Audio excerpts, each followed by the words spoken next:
देखती आंखों सुनते कानों को सलाम। उम्मीद है आप सब खैरियत से होंगे और अपनी अपनी ज़िंदगियों में मसरूफ़ होंगे। मेरी दुआ है कि आप हमेशा ऐसे ही खुश रहें और आप लोगों के दिलों में जो भी ख्वाहिशात हैं वो हमेशा पूरी हों। इसके साथ ही हम अपनी स्टोरी की तरफ चलते हैं। उससे पहले आप आयतुल कुर्सी का विर्द ज़रूर कर लें, क्योंकि सुना है जब इन मखलूक़ात का जिक्र किया जाता है तो ये बड़े शौक़ से अपनी बातें सुनने के लिए आपके आसपास आ जाती हैं। तो करते हैं अपनी कहानी का आगाज़।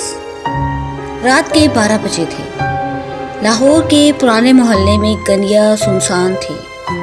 कुत्तों के भौंकने की आवाज़ और दूर कहीं अजान की गूंज। 21 साल की आमना छत पर चारपाई डालकर लेटी थी। पंखा भी बंद था। गर्मी भी बहुत ज़्यादा थी क्योंकि लाइट गई हुई थी। अचानक एक ठंडी हवा चली। ऐसी ठंडी हवा जैसे फ्रीज़र का दरवाज़ा खुल गया हो। आमना ने कंबल ओढ़ लिया और तभी घर का चिराग खुद ब खुद बुझ गया। आमना डर कर उठ बैठी।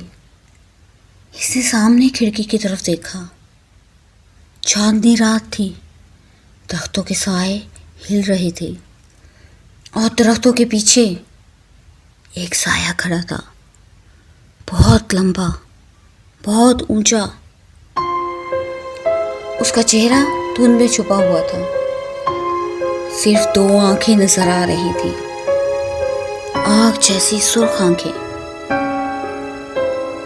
साये ने आहिस्ता से हाथ उठाया और आमना की तरफ इशारा किया और फिर वो हंसा। ऐसी हंसी जिससे आमना की रूह कांप गई। इसने साफ साफ सुना।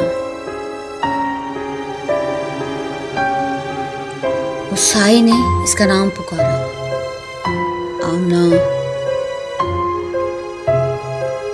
मैं 100 साल से तुम्हारा इंतजार कर रहा हूँ।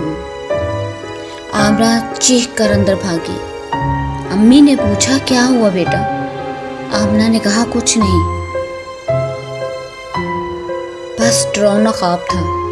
लेकिन अगली सुबह आमना के कमरे में ताज़ा गुलाबों की खुशबू फैली हुई थी, हालांकि घर में कोई गुलाब न था। रात को जब वो सोती तो कोई इसके कान में सरगोशी करता, तुम मेरी हो आमना, बहुत जल्द हमारा निकाह होगा। घर की बिल्ली रात भर छत की तरफ देखती रहती और म्याऊं म्याऊं करती रहती और आईने में आमना के पीछे कभी कभी एक साया नज़र आता। आमना ने तंग आकर ये सारी बातें अपनी बूढ़ी दादी को बता दी। दादी ने कहा, बेटा, ये कोई आम जिन नहीं है। जिस लड़की से ये इश्क कर ले, इसके घर वाले एक एक करके मरने लगते हैं। आमना ने कांपती हुई आवाज़ में पूछा, तो फिर दादी मैं क्या करूं? दादी ने सिर्फ इतना कहा, अल्लाह रहम करे।